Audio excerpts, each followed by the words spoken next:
School is the one place where I'm completely lost. Schools could do a much better job In of building school, you community. need to I have my build hand Feels up like all the I'm time. always Is doing anyone wrong even and noticing feeling me? bad. I feel invisible. I really like my one teacher. She Don't kept say teachers it. are me. understanding. Go over there My and calm teachers down. recognize I He have a helped me learning get an issue. assessment. I don't want to go to school anymore due to bullied. being bullied at school. There's I bullying. failed 2 I don't classes feel right after welcome. the assault. We don't all come from stable homes. Welcome to the School Attendance Review podcast, where we talk about the Yukon education system, the school attendance review done by the Child and Youth Advocate Office, and how that review relates to what's happening right now for Yukon students. So I am here for episode 2 with Julia Milnes, who's the Deputy Child and Youth Advocate for the Yukon, and welcome. Thanks, Maxime. It's great that you're able to do this. I'm happy to be here. It's a really big topic today. Safety in school is the theme.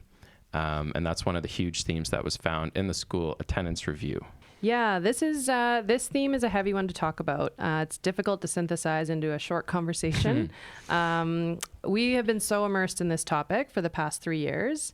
It's difficult to know where to begin. Yeah, that's fair. Well, let's just begin with why did it come up in the first place? Like when you did the review back in 2021. Yeah, good question. So at the time that we published the attendance report, the main focus of the safety in school theme was around bullying. So difficult peer-to-peer interactions for the most part, or feeling like there wasn't a safe adult for youth to speak with in their school. We heard a lot about discrimination in different forms, racial discrimination, discrimination towards the 2S LGBTQIA+ community. We are still seeing these issues for young people at school, for sure, and we're looking at them on a systemic level.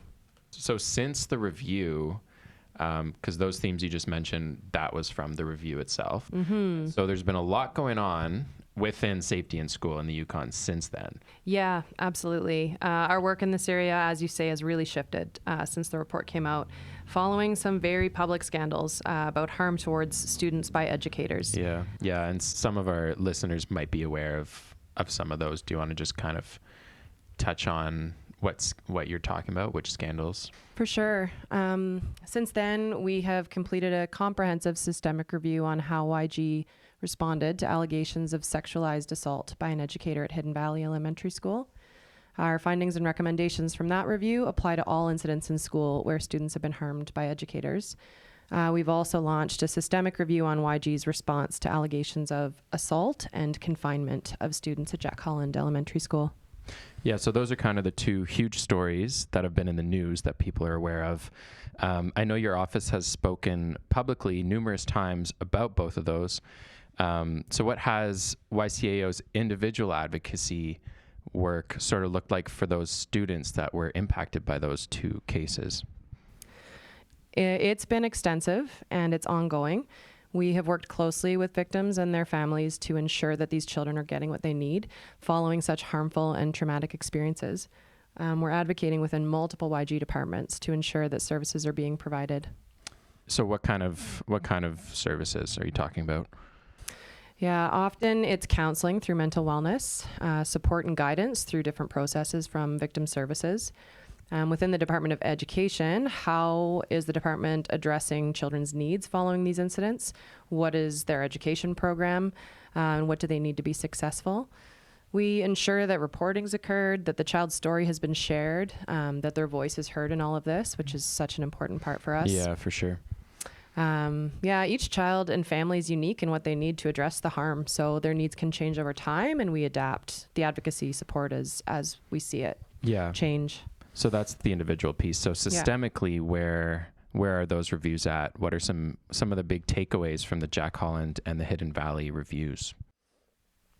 So through our work over the past several years on these reviews, we've identified themes that we believe need to be addressed in the event that a child is harmed at school by an educator. And so recommendations in our Hidden Valley report related directly to 4 defined areas.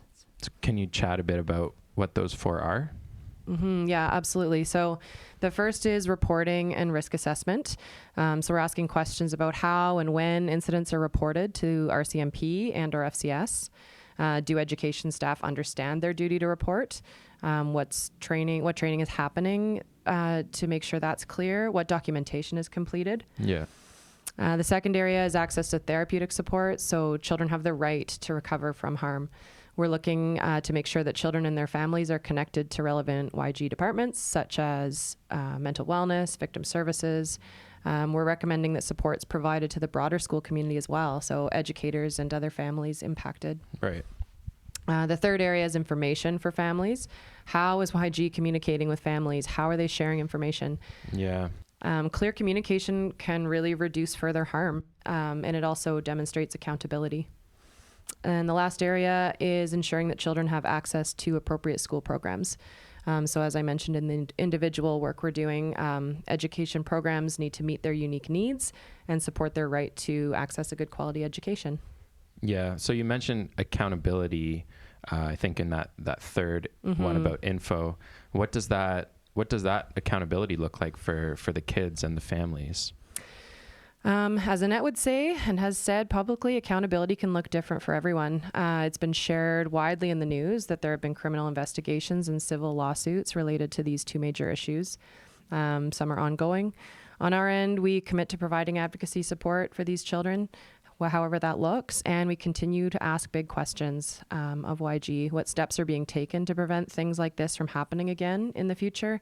And if they do happen, how will YG appropriately respond to them? Okay, that's great to hear. Yeah, some of how we can move forward, kind of some of the path forward. Absolutely. Yeah, so there's obviously been a lot of challenges in education. Yeah. This is the first year that we're seeing more new education advocacy issues, increasing over family and children's services issues.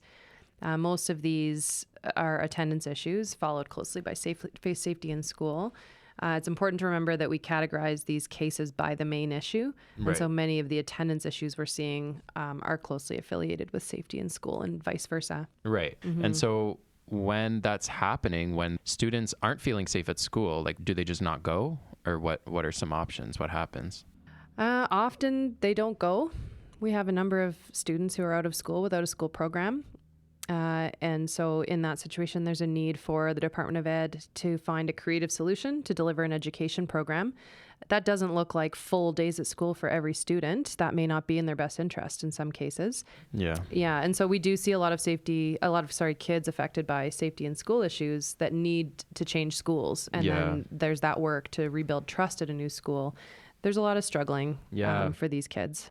And I know a popular alternative option is the individual learning center for students who might not feel safe. It is, yes. Though the ILC is meant to be for older students with a high level of independence or a higher level of independence. We sing their praises. They're doing incredible things for older youth.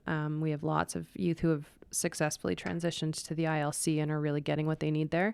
There are a number of other alternative education options available to students, and it's great that there is flexibility in these programs. And there is a lot of work by the Department of Ed to ensure that families know what their options are. So Aurora Virtual School is another option, the Youth Achievement Center with a different mandate, but it's another example of a flexible program. But we do see a lot of younger students with complex educational needs, complex mental health challenges, and we need to build something for them locally. It'll take multiple departments and agencies. That work is underway. We have a lot of young people being sent out of territory for treatment, largely because their needs are not being met here, despite lots of effort. A lot of that has to do with safety in school. Right. So obviously a ton of huge challenges for the Department of Ed. And the education system as a whole up here. Mm-hmm. What has the overall sort of general response been from Yukon's Department of Education? There has been a lot of work from the Department of Education to respond to various issues. Capacity is a challenge in the Department of Education. It is a national problem. It's a territorial problem. For sure. Yeah. And the majority of education staff are doing the absolute best they can with the resources they have. Right. There's a lot of heart. We have seen significant developments over the years of the department, often in response to reviews, whether that's by the Auditor General, private hired consultants that the department has contracted by our office. So there's the new RISE department at the Department of Ed, Reimagining Inclusive and Special Education in the Yukon. The Safer Schools Action Plan, the Ready to Learn initiative that's spreading to more schools, neurodiversity rooms that have been developed, the SOGI policy. Yeah, and not all listeners might know what SOGI means. It's sexual orientation and gender identity policy. So it's for schools, and it's for supporting the queer community, students, and really all students in feeling like they can just fully be themselves and feeling welcome in school. Yeah, and as an office, we are keenly aware of risks that the 2S LGBTQIA+ youth are experiencing in schools. We're pleased with the inclusivity in policy and practice in Yukon schools, and also we're aware of the anxiety for Yukon students given the trends in other jurisdictions. So we want schools to be a safe place where students can be themselves. Right. That's the bottom line. Yeah, for sure. Yeah.